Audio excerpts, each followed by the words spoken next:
search for it. Every week. Feeling I'm in search for it. Every week. Good morning, you are listening to the Phil and Aman Search For podcast. I am your host, Phil, and I am joined, as always, by my co-host, Aman. Aman, give a little hello. What's going on, guys? Great intro, bro. You know what it is. You know what it is. I love it. All right, today we're going to get right into it, nice and juicy. Man, I am mad. I am fuming. Do you know what I'm mad about? Lay it on them. I'm mad at the Weeknd getting snubbed. Snubbed, man. Did dirty. He did dirty at the Grammys. Not one nomination. Not a single credit. Not one. Not a single nomination. Not at all. Man's was nowhere to be seen on the paperwork. Yeah. Oh, God. And he aired it out, man. He went on Twitter after, and he was like, you know what, man? Fuck all y'all, pretty much. He was just like, it apparently leaked that he was doing it, like, they basically blacklisted him because he's doing the NFL halftime show for the Super Bowl. And apparently, this is what TMZ is saying. I don't know if you trust them 100%. They're usually pretty good for their I haven't take. heard this yet. But they're saying that he was either given do the award show for the Grammys, or do the half bowl, the Super Bowl halftime show, and apparently he picked doing the halftime show. Whether it be money or other accolades that he's looking for. Yeah. And so the Grammys kind of hit him back with, all right, no nominations for you at all, and kind of sauced him up with that. And he's pissed about it. Other people are pissed on his behalf. I know Drake came out and kind of had a whole saying. It was like, it was kind of his award speech, I think, from a couple years ago, but he was kind of like paraphrasing that, I think. It was just basically like, if you're hitting the charts and you're inspiring kids and, you're making moves in the industry, you're an award winner either way. Yeah, that's true. No matter what, the Grammys say. But I know he's feeling snubbed right now, and a lot of people are speaking up on his behalf because of things like that. And, the Grammys have been criticized before for being outdated and mislabeling albums and snubbing artists and stuff like that, and being biased. Yeah. And, yeah, 100% they are. And I don't know... I don't know how to fix that because I'm obviously not in the industry, but they definitely have the money and the power, and people are trying to take that away from them. So I support that 100%. Yeah. So I think like the best thing for the Grammys to do would be like a rebrand, and like maybe have like a public committee of like well-known artists in the industry that maybe have some weight to their voice. People like Joe Budden come to mind, and like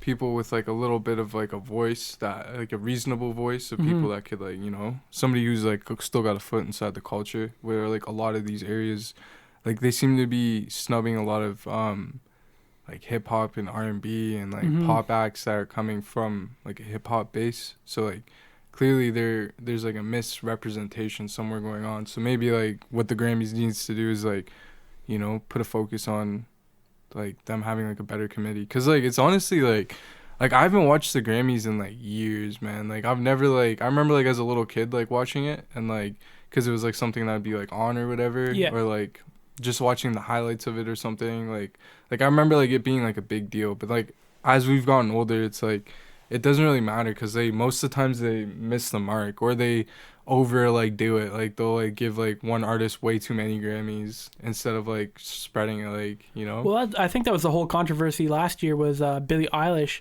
She won like 3 Grammys or something like that, and at one point they were like calling her name, and she was just kind of like, oh no, like, you know what I mean, like, because she's a young artist, right? I think she's like 18, 19 or something like that. And like she's talented and makes good music and all that, which actually I've been kind of getting into a little bit lately, but I'll talk about that a little bit later. But yeah, she's definitely talented, and she's got all this, these accolades lately, but you could even tell that she was uncomfortable winning all those awards, because she understands that like there's a lot of people in the game, and a lot of them are making really good shit and deserve some of the credit. But it was because she was on the up and up last year, and as much as she did deserve like those awards or whatever, she could even tell that like she's just like, give me one and then like give it to other people. And I don't really like seeing that, like even with like as much as like Kendrick is like one of my favorite rappers, like when he had that whole like Grammy thing that was going on where he won everything that 1 year, like that was kind of bullshit too, bro. It's just like because they snubbed him like before with the Macklemore situation. I was gonna say that. Well, he definitely, I think, as much as I love To Pimp a Butterfly and all that, it wasn't that good to get that many Grammys in my opinion. Yeah, like I think he deserved it more for Good Kid, Mad City, and then he got snubbed by Macklemore's 100%. Album, and then they kind of retroactively. That was the one that he should have won majority of the awards that he won for the To Pimp a Butterfly run. Like that shit was like it didn't make sense for some of the things that he won, and like because there's a lot of other good music that came out that year too. And that was more of like a conscious album, like you know what I mean. Like I mean, Good Kid, Mad City is one too. Yeah. But I think it does it through. Oh man, I don't know. It's like a certain type of storytelling for sure. Because like a lot of songs are like, it'll start with one beat, but then it'll go into another beat, and then there's certain songs that are dedicated just like one, message being like, bitch, don't kill my vibe. If you listen to it on its own, it doesn't make sense. But if you listen to it with the album, it makes sense. It's like the voicemail of like Kendrick and his Kendrick's mom and dad, basically getting into like just like back and forth like bickering and like all that kind of shit. He's like, bitch, don't kill my vibe. And then, like, yeah, and like I think To Pimp a Butterfly is definitely like a more heavy listen, even though they're both telling sad stories and one's, I mean, they're both about Black Power and stuff like that, right?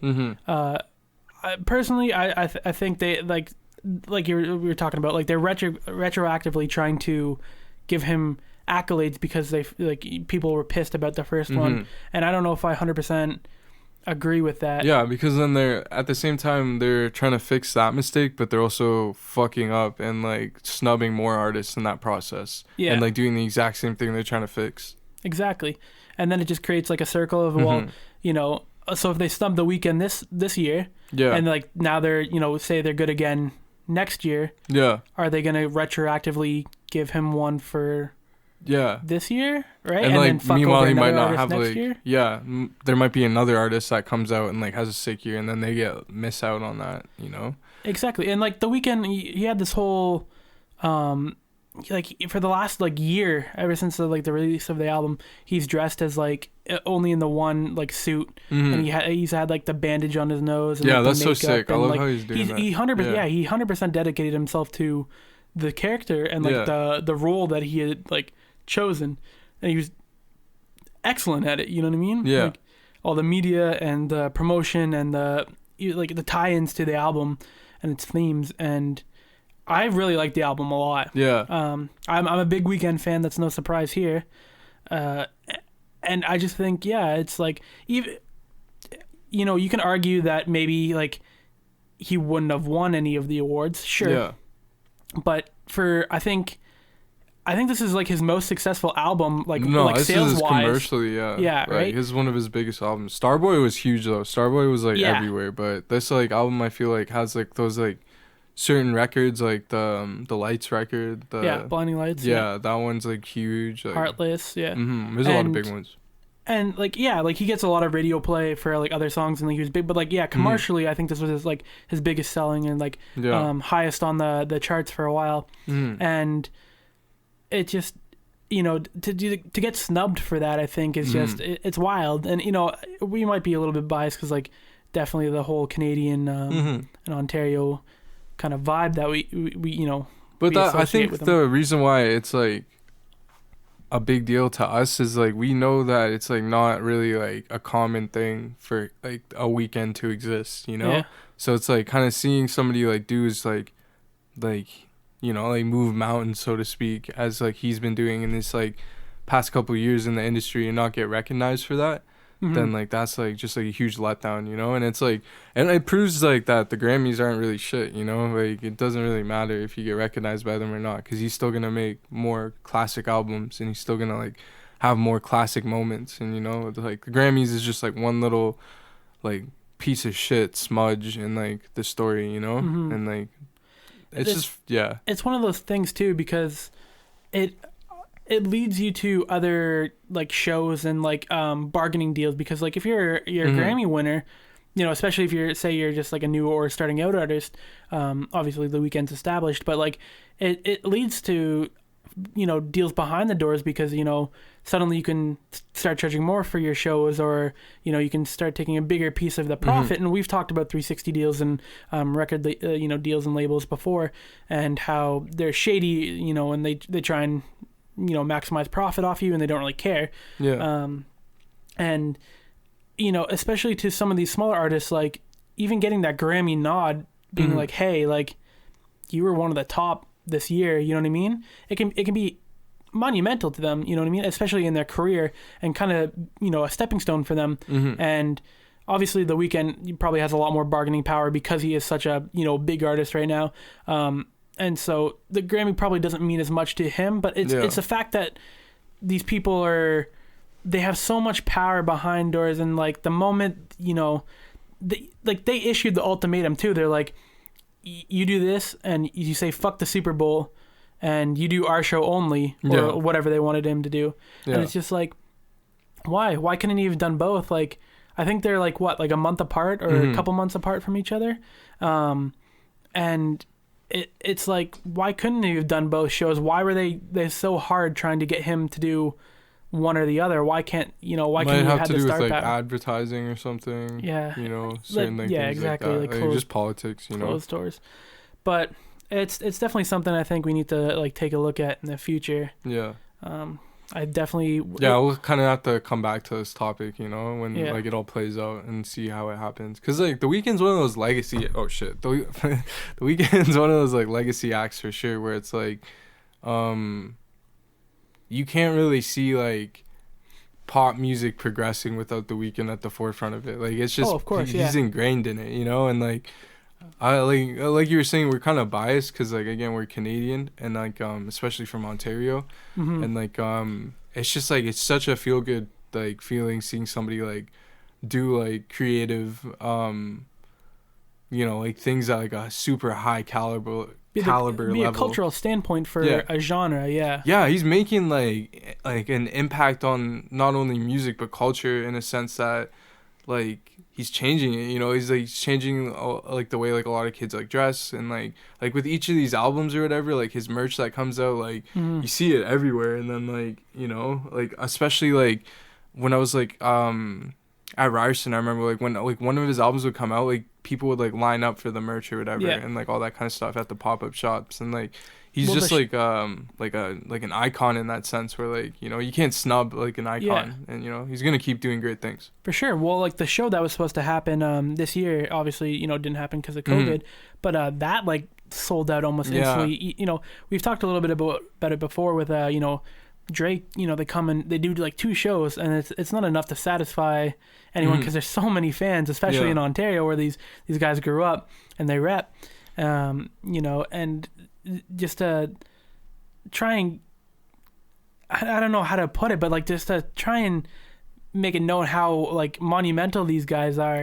Especially just like I said, like here. It's like, it's so hard to describe, because like everyone is just like, you know, oh, fucking Drake, you know, The Weeknd, like Toronto, like, you know, Party Next Door, Toronto, like, you know what I mean? Like everyone wants to claim their artists, and like, you know, it happens in other cities too, because like, you know, Atlanta's claiming all the like their guys, and you know, New York's claiming all their fucking you know, their rappers and stuff too. And it's just like, it's one of those things where it's just like, if any of those guys were to get snubbed too, you know, I hope artists would speak out too, you know. That's the thing that you kind of raised a point too, where like the Weeknd getting snubbed is like much bigger than the Weeknd getting snubbed like as an artist. He's like, it's like kind of Canada getting not recognized again, you know. And like Canada makes like waves in the music industry, but we don't like get that credit, and like we don't get like, because these guys go to Hollywood, and then you know, they assimilate into American culture, and then it's just like, there's not much like credit given to Canada. And like a lot of these things, I don't want to like wrongly speak, but like a lot of the things that you're seeing the Weeknd do now is like kind of like anime based things. And like we were kind of talking about on our last episode, how like we grew up on anime, and how in like Canada it's just like certain shows have like that art style, and it's just like, it's like cool seeing like him like from Kissland progress to like where he is now with like just even evolving into a character himself and like embracing different personas, and like it's just so sick seeing that because it makes sense, it clicks like as like somebody who grew up with like a lot of these like same things that we're watching on TV that he would have watched when he was younger. Yeah. And like just like a lot of these like kind of same like cult like sort of media influences, you know, it's like seeing them all tie together, it's just like, you know, like you just want to see that credited, you know, and For like sure. while he's still here, you know, like not like looking back, because he's definitely going to be one of those artists that everybody's going to credit looking back, you know, like he's like cemented, you know. Yeah, 100%. But yeah, man, that's been what was kind of on my mind lately. You know, it's kind of like a little bit of old news at this point. Just, you know, it's a few days old. But I definitely, like you said, I want to see where it goes in the, you know, the future, and we'll have to come back to the topic and see, you know, what kind of makes of it in the, you know, the next few months. And I guess we'll have to see about that. Anything bothering you? Not really, you know, I've just been chilling. The usual The usual bullshit, everything. The usual school bullshit. Yeah, of course, man. Yeah. But yeah, man, what's been bothering you other than the Weeknd snubbing and all that kind of stuff? Not much, man, but you know what? Let's keep it a buck and let's keep talking while we're on this topic. Okay. The Weeknd, man, you know, so we've talked a little bit about how, you know, cultural icon and how important he is to us as Ontarians, and like in general, just the music that he makes. Well, we've talked about his, you know, switching up styles, and like you're saying, you know, from Starboy to, you know, Beauty Behind the Madness, and like things like that. Yeah. Every album he seems to bring something different. It's still got this dark energy kind of towards it every release, but it's always changed. Yeah. So I want to know, what are some of your favorite Weeknd albums, songs, moments? Okay, the cheat code answer that everybody says that I'm just gonna get out the way first is Trilogy and like the mixtapes, obviously, you know, all those mixtapes that eventually became Trilogy, those were just so like encompassing of like an energy and like a vibe, and it's just so like people always say how they listen to music to kind of like put them into like a zone or whatever. Yeah. And like that's like the kind of music that like really does that kind of shit. Like it really like brings you into his universe. And like I think the unique part about that project too, as like you watch the Weeknd progress, is like that happened as like from the perspective of somebody who had never left Toronto before. You know, and like he talks about like things in his music that's just like, it's just so introspective from a perspective that's just like never left like Toronto, you know, and like it's just so like relatable in certain senses to like where we grew up, and like not leaving like the city really, and like just really like most of like your interactions are within like a certain area. And like I think that like as his albums progress, you see a little bit of like that same like the same theme but expressed in like different ways, because like again he's not like within the same city anymore, now he's like worldwide, and like you see that on Kissland when he transitions into that like real like dark, like as you're saying, it has like a dark undertone to it, and like really like embracing like a foreign sound and like just going so like across the world, like where it would make sense like if you've never like stepped outside of like your like regular surrounding, that you would just go so far to the opposite because it's like so foreign from what you've known that like you just want to embrace that. So like I really thought that was sick how he did that. And then obviously with Beauty Behind the Madness, how he like progressed and all that kind of shit. But yeah, anyways, I'm kind of rambling, but I'd say those like first three are like really like my favorite Weeknd like projects, because they're so like they just all connect to me as like a listener. Like they all just make sense to me, like the progression of it, and like not taking anything away from like his other projects, just like those projects are just like, you know. Of course, no, 100%. I definitely understand exactly where you're coming from. Like the Trilogy, it's hard to encompass how genre defining, like, you know, how it kind of influenced a lot of artists. Like right after, they all tried to hop on this dark pop wave, and you know it still echoes throughout the industry today. And he's, you know, someone that people look up to and want to collab with. And Trilogy is amazing because you get these dark vibes where it's him telling it, his stories about he's on coke and he's in these Toronto like towers and clubs and shit like that, and he talks about like maxing out his credit cards and being broke and shit like that, right? Yeah. But he's gonna keep doing it, and you just get this dark vibe, and the way he tells it and his voice and the beats especially too on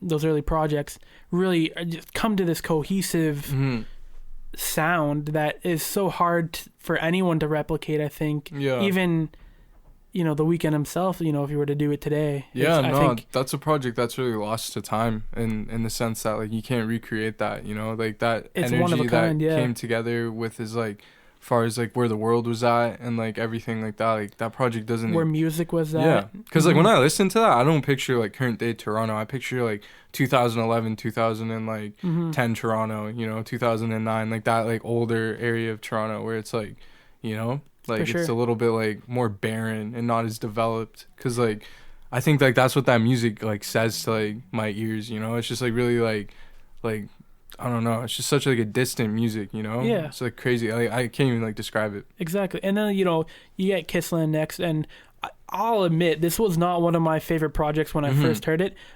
Just because like I was so used to the whole dark melancholy feel of Thursday, House of Balloons, fucking and, like the whole trilogy, and then people coming into this and I think they were expecting something different. Yeah. And it was very. I think, I don't know how to put it. I guess it was a very stylistic choice. Yeah, it was alternative for sure, and like a lot of his beats. I don't think people were like ready for it, and like I've come back now and like not now, but like in the past few years or whatever, and I've really come to enjoy it a lot more. And little things even like that I didn't like at first, I've come to enjoy, and that I was just being harsh on it because it wasn't what I was used to. Yeah. And I think he really progressed on the album, and I think it's definitely one of the sleepers in his category. Beauty Behind the Madness is probably my favorite though. Yeah. As much as I like the trilogy of mixtapes, when he came out with this, everyone was like, he's trying to be the next MJ. He's going full pop. He's not in that R&B rap valley anymore. He's trying to be something he's not. And what he does on this album, I love. He still keeps that huge songs on this album. Yeah, like some of his like most well known, I guess, like commercially, I guess, because a few songs because they played in like movies and shit like that. I think like Earned It was for 50 Shades of Grey, right? Yeah, like that's probably one of the. I forgot Earned It was on that record actually. Yeah. But yeah, he still keeps up that dark vibe, and it's a little bit more poppy, and but the way he does it, it just comes together, and you get some excellent features here. Like Ed Sheeran's on one of the songs with Dark Times, and I fucking love that song. Like I was not expecting to like it at all because I'm just like, the fuck's Ed Sheeran gonna do with The Weeknd, right? Yeah. And they make it work, man, and they come together, and and it's holy shit. And this whole album just kind of you go through it, and there's some Kanye inspired moments on here too, with like Tell Your Friends and shit like that. And there's even a demo on there where Kanye originally had a verse. Yeah, I heard that. Yeah, it's really good, and it all comes together, and I think it's personally my favorite. And then we get Starboy and My Dear Melancholy, and then After Hours, and those are all great too. Yeah. They definitely carried on the more poppy sound that he was going for. Of course, Starboy, being a little bit more like electronic and futuristic sounding, and My Dear Melancholy kind of being like a reminiscent of Trilogy, but with a mix of everything he's learned up until now. And After Hours, it's still After Hours is like a really good mixture of everything he's done so far. Yeah, exactly. I like that. Like with each Weeknd album, it feels like that. It's like a good mixture of everything he's done. You feel that progression as an artist. Some artists really, it's kind of hard as an artist, like because people want you to make your old shit and you want to make new shit, and then people criticize you if you jump genres or if you try something new, you know, or if you feature an artist that like they don't like, or you know what I mean. And like there's a lot of flack coming for artists here from, you know, a lot of fans, and to be brave enough and also create something it's similar but still new is amazing. And it's definitely one thing you can feel with The Weeknd here is you can tell exactly what he's learned with each album, and he brings it to the next one but does it different. No, I definitely agree. There's some things about like The Weeknd's production too that subtly like changes with each album, that like it's just like it's really like interesting to see like his beat choices, you know, and like the kind of songs he's singing on like certain beats. And like I think he's like got one of those like really interesting ears where it's like you never know which beat he's gonna pick next, which is like always, as a listener, like that's always good, because like you never want to like feel like you've heard like your favorite like musician on every kind of instrumental you've ever heard them on. Like I feel like, you know, like there's certain like 50 Cent, for example, right? Like you kind of know what beat he's gonna be on, like what kind of beat, like you know, what kind of beat Chief Keef's gonna be on. You know, you get the hard drill and and like if they do change it up, it's always like a moment, you know, it's always something crazy. Like I remember when Kodak Black was on ZZ with like Travis Scott, and that was like a huge like a different, like it was still in his lane, but it was like different, you know. And like, it was still trap, but it was that the whole like, I don't know how to put it, like the whole dancey, like kind of like dance hall world record, like a real like international, so to speak, sound. But yeah, it was like a huge record that like kind of did that. But yeah, anyways, back to The Weeknd though.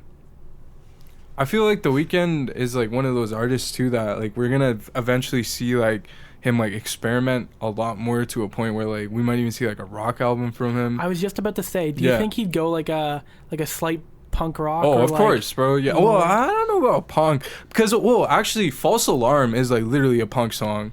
Like, do you remember that song? Yeah. Like, that song is like literally like a fucking like punk like rhythm, like drum rhythm, and like all that shit. So like if you just like swap, like add a couple more like heavy instruments in there, like it's... So what do you think? Like some alt rock, or like what do you think? I would kind of... I actually, now that I like remembered False Alarm, I think like a punk album would be fucking sick from The Weeknd. Like a real like solid punk album, like that shit would actually get me like hyped. Just doing vocals like collab. Oh, that would get me so hyped, bro. Like that 100%. Shit would be like, but you good? No, sorry, go ahead. Sorry. I was gonna say like what kind of like rock would The Weeknd like, you know, like what, like, cause like he has like a certain vocal style, you know, and like, would you call like certain Michael Jackson songs like rock? Oh man, that gets hard. Cause they definitely have rock elements in it from that era, like the whole guitar solo on like Beat It, and like I'm trying to think about what like other guitar heavy MJ songs. There was a lot of songs on Bad that had like big guitar riffs on it and shit. I'm gonna be honest, I'm not really big into MJ. So you're gonna know more about this topic than me, but I definitely know enough of his music to know that like he's definitely got the whole rock aesthetic mixed in with the whole pop, like he especially you know, like you're saying, like Beat It and stuff like that, where what's the one where he's like a werewolf?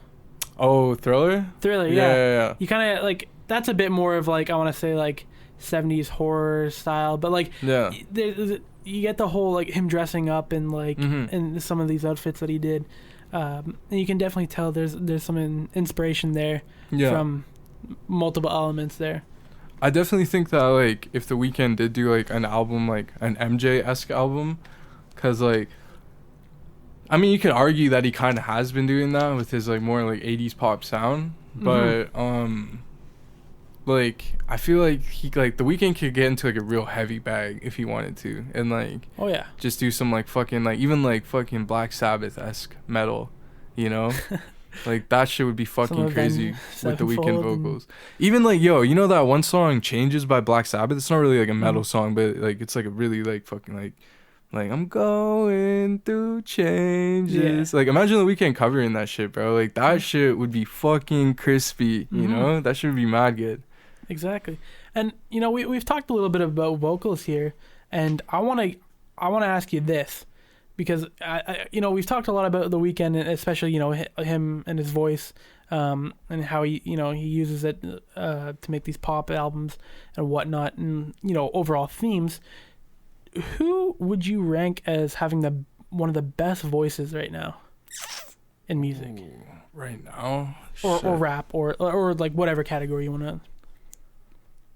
Do you have somebody in mind? I do. Okay, what's yours? Let me hear yours first. All right. For mine is just going to be, it's kind of rap, but I'd like to see him to do more. Michi Darko. Okay, I agree with that. Yeah. I think he has one of the most interesting voices in music right now. And of course, like, I am a big Flatbush fan, and, you know, my friend got me into Flatbush like a long time ago, back in high school, and, you know, I've been in love ever since. So shout out to Jake for putting me onto that. But I think, yeah, like, I've seen him live. I've seen, you know, Flatbush live. I've listened to all their albums and mixtapes and shit like that, singles and whatnot. Yeah. I've fucking even been on, like, their Instagram lives when they, you know, have done a few of those, and follow him on Twitter. And his voice is just so deep and unique, and the way he raps, and, you know, he's got these punchlines, and he's got these bars that just come out, and he's like, he can pitch up his voice a little bit too when he wants to, and you know, he emphasizes certain words and shit like that. And I honestly, man, I love his fucking voice. I think it's my favorite. I'd love to see him take on different, even like genres of rap. Like, you know, like, what would he be over, like, a drill beat, or like a West Coast type, or like. That's the sick thing about Eric though, is like the producer in Flatbush is like, he always like switches it up, and like, especially with the mixtape joints, like, they did have like West Coast samples, like, there's that one sample that was at the beginning of Friday, where they were kind of singing on it. It's like Everybody Loves the Sunshine. Yeah, you know what I'm talking about. I know what you're talking about. But that's exactly the thing. But like, even like, we're going off of what we're talking about here, like, you know, with, you know, the Weeknd maybe doing like like a rock album, but could you imagine like Meech on like them doing like a punk album, or like a rock album, or you know what I mean? Like, I think, and here's the thing, they all have very unique styles on Flatbush, right? Like, like, not to say that, you know, Eric or Juice or whatever couldn't come out and have the same effect on different, you know, vocals and all that. It's just, I think Meech is just, like I said, he's got one of my favorite voices, and I would love to hear him do something, you know, a bit more experimental. And not to say that they don't experiment, but you know exactly what I'm going for, like something like a different genre, different than we're used to hearing. And you know, I think eventually they're gonna you know, keep doing music, and they're gonna have all these different styles and different, you know, beats, like you're saying, like you know, they kind of were on some West Coast and stuff like that. And you know, Eric obviously like a great producer and stuff, and I'm excited for what they have in the future. It's just one of those things where I'd love to hear him do more stuff. I definitely agree with you with like Meech having like one of those voices that like I don't think we hear like enough on like features and like that kind of shit, because like I honestly, like, there's a lot of mixtape rappers that like me and you definitely grew up listening to from like that Piff era, and like people that like haven't necessarily like carried over their like mixtape fame to like the streaming like world and like all that. And like there's like a lot of people that like were like clearly influenced by some artists, you know, and I think like it would be sick to see like more collabs with them. And like, you know, I know like Flatbush, most of the time you get like all three of them when you do a collab with them, but like it would be sick to see like, you know, individual collabs from like Michi and like I think they are coming out, or at least it's been rumored that they're all gonna do their own kind of like solo album. And I know Eric kind of does his like beats and Eric's like been on his own but I shit, think people are more interested in like you know, straight bars and like actual raps and stuff from them solo.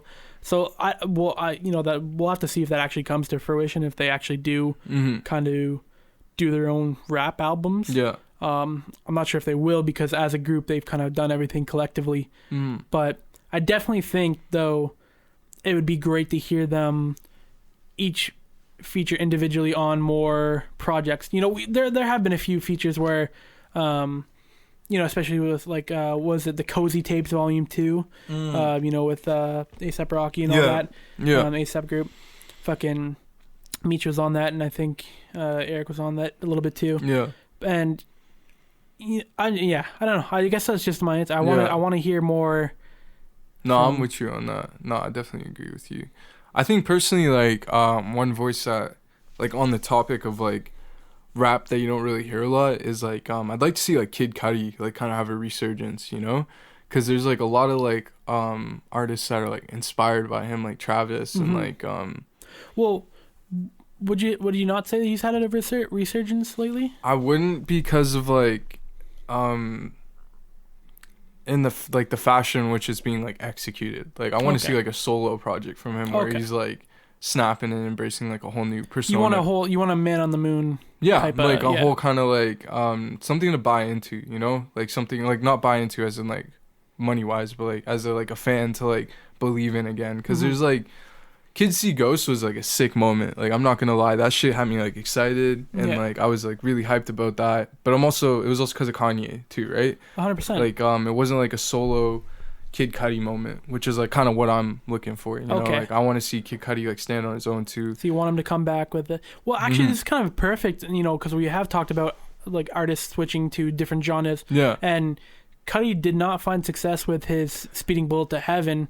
But the thing is, like, look, have you listened to that? Like, I album? did, like, when it first came out, and I did not like it. So same. Like, I haven't listened to it recently. So I only heard it, like, looking back on it, right? And, like, I remember, like, a big thing that I was, like, hearing on that album was, like, a lot of, like, not in, like, a disrespectful way, but, like, there was, like, a lot of reaching and, like, a lot of, like, a sound that wasn't necessarily executed in the best way. And, like, some song lyrics that didn't really make a lot of sense. Yeah. And like for like being like a Cudi fan, like the thing I'm listening for is like the things he's saying, right? So like hearing him like kind of cash out and like not really execute his like album his style. Yeah.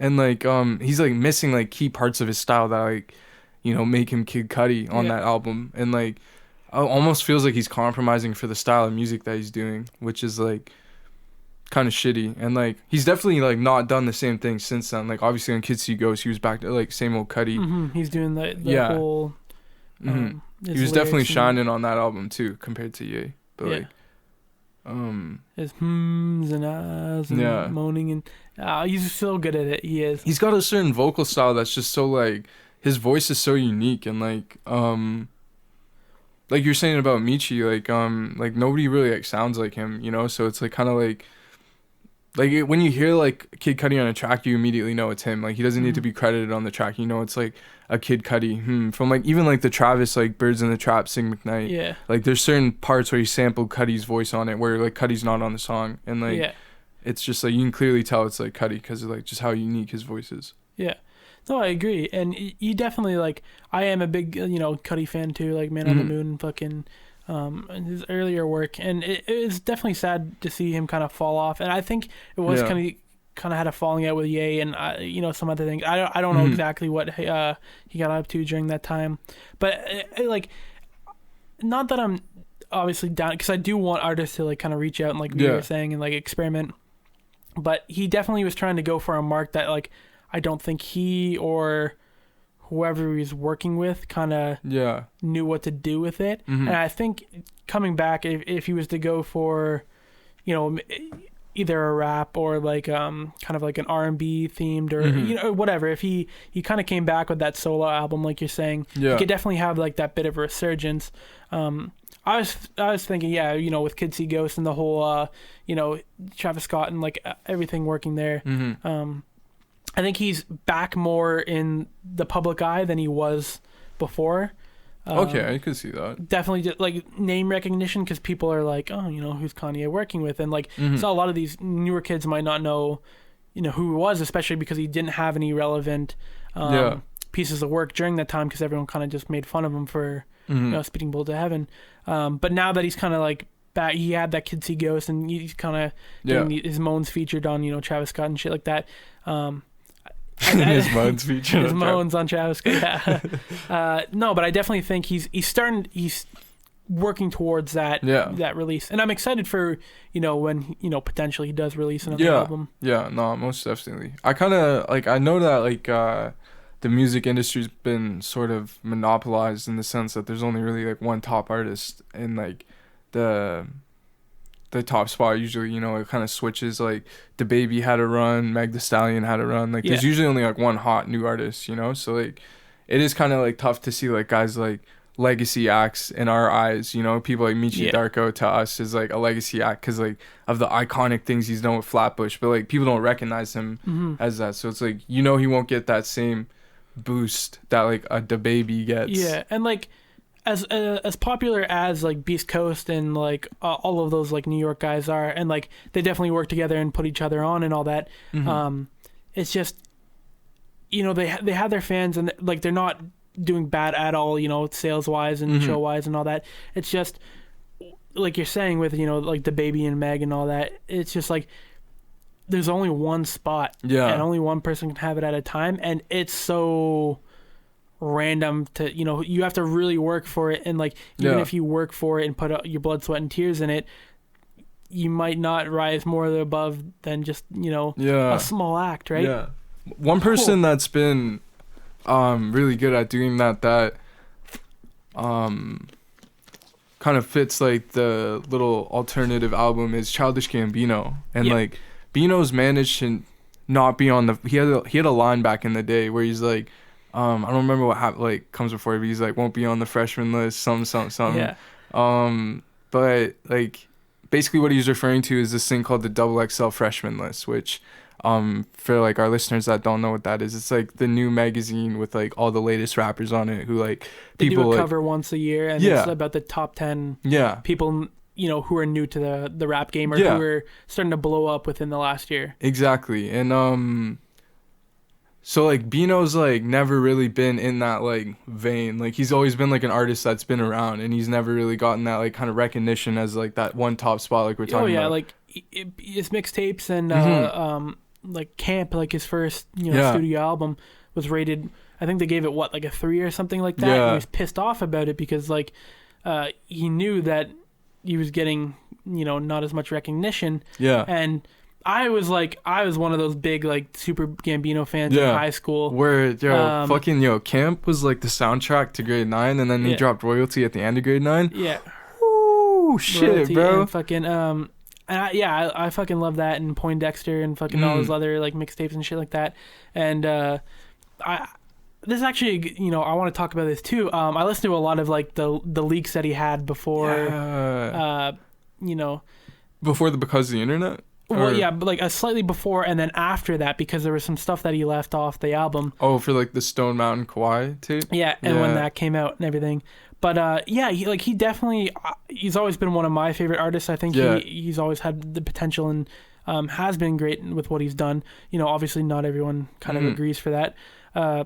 But when he switched up his style for Awaken My Love, and he started getting this radio play. Even I remember I was with my mom in the car the one day, and I fucking flipped out when I heard Redbone on the radio. I was like, no fucking way. Right? I was I've been listening to this, since the day it dropped. That was such a weird drop too, right? Because the cover was just nobody knew what the cover was of, because nothing was really in context yet. You remember it was just a picture, right? It was just it appeared on his show Atlanta before, it was in the background of one scene.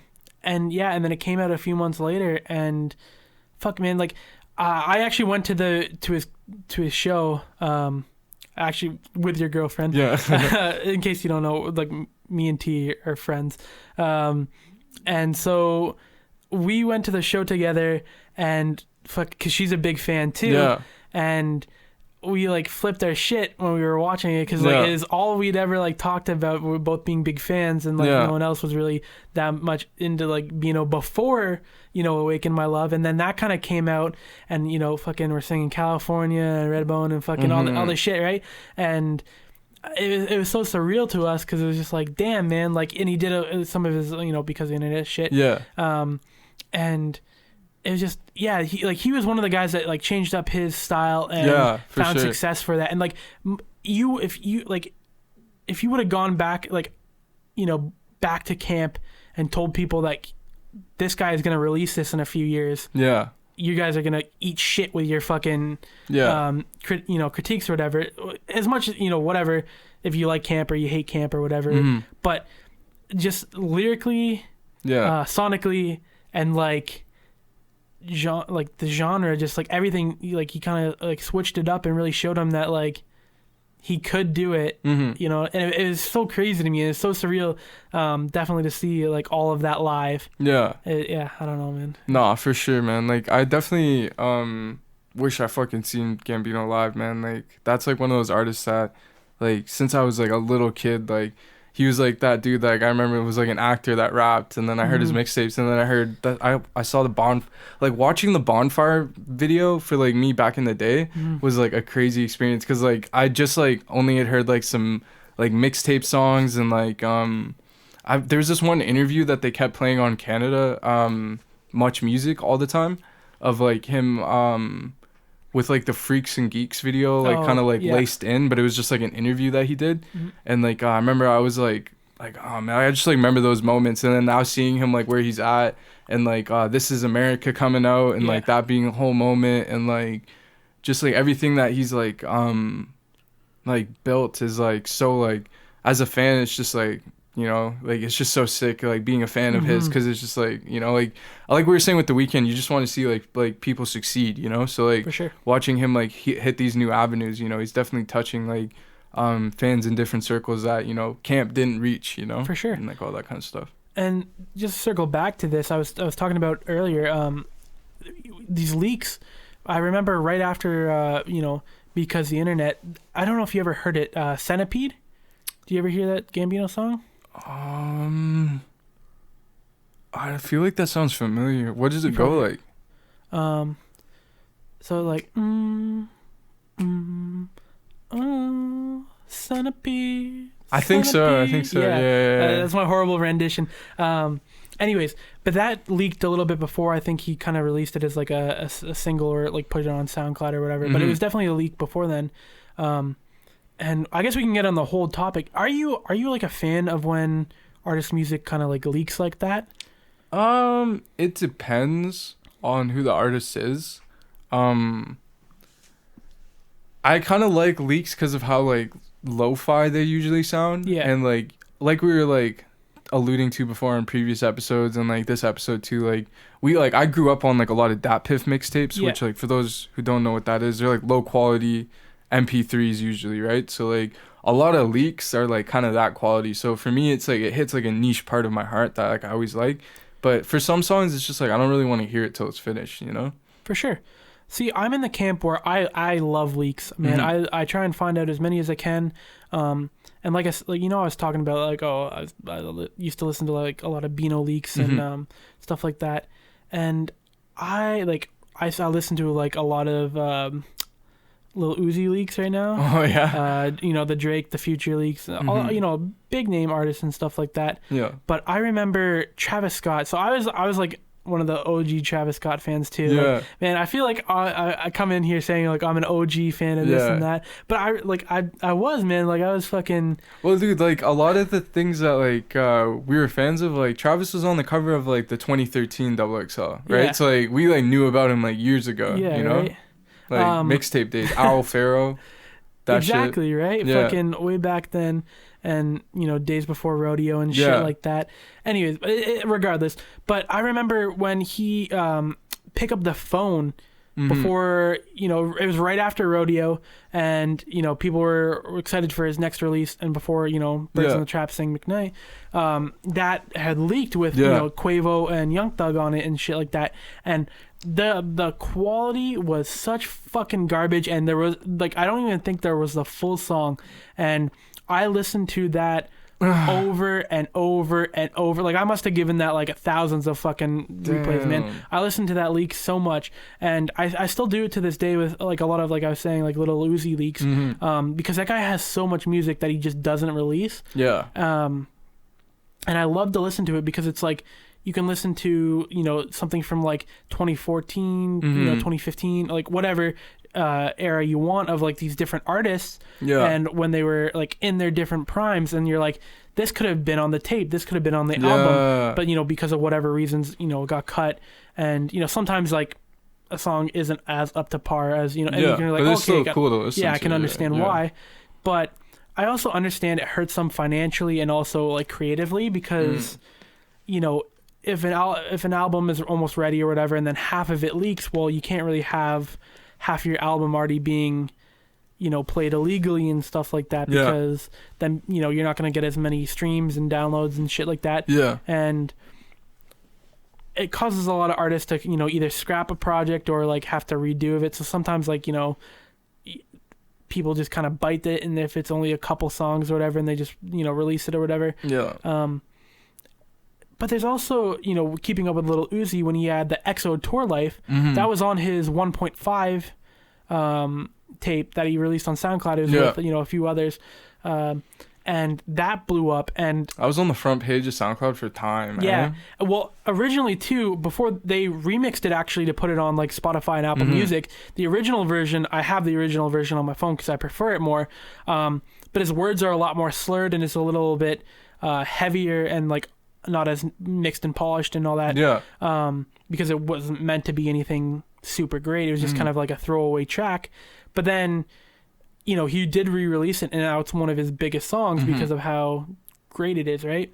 And so it kind of shows that, you know, these artists, I don't personally think should be afraid to release some of this music that's already been online, because if it's good, it's great. People will still listen to it. They want the music, you know what I mean?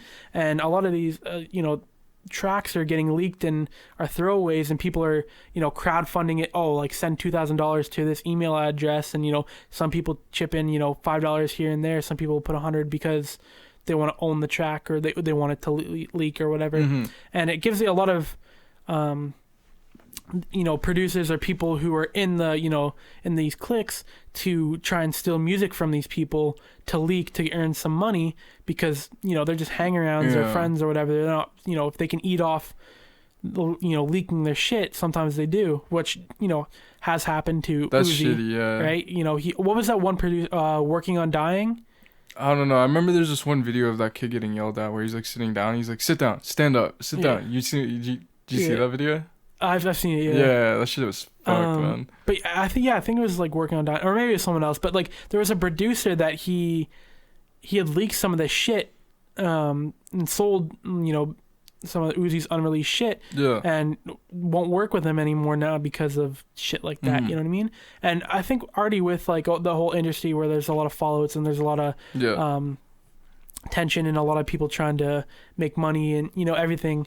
I think leaks are good for the people, but can be very harmful for the artist. But I think maybe we just gotta lean into it a little bit more. But that's also my personal opinion, man. I definitely think that when leaks become harmful is like when, like you were saying, there's like those people that are like just the hang-arounds leeching off of it and then releasing it. That's like that's so scummy, you know? Yeah, like, for sure. Because like they usually probably didn't have anything to do with the creative process unless they made the beat, and even then it's just like, even if you made the beat, like, don't leak the song, you know? For like, sure. That's like really shitty. And like I know that like there's probably reasons why these songs don't come out, because they might be holding on to ideas, or there like might be a sample that's not cleared or something, or like there's like usually reasons why they don't come out. So like sometimes, like depending on the reason, like a leak is good, you know? If there's like a sample or some shit and it doesn't get cleared and the record gets leaked, then like that's usually good, because then the artist like can like be like, oh, I didn't do anything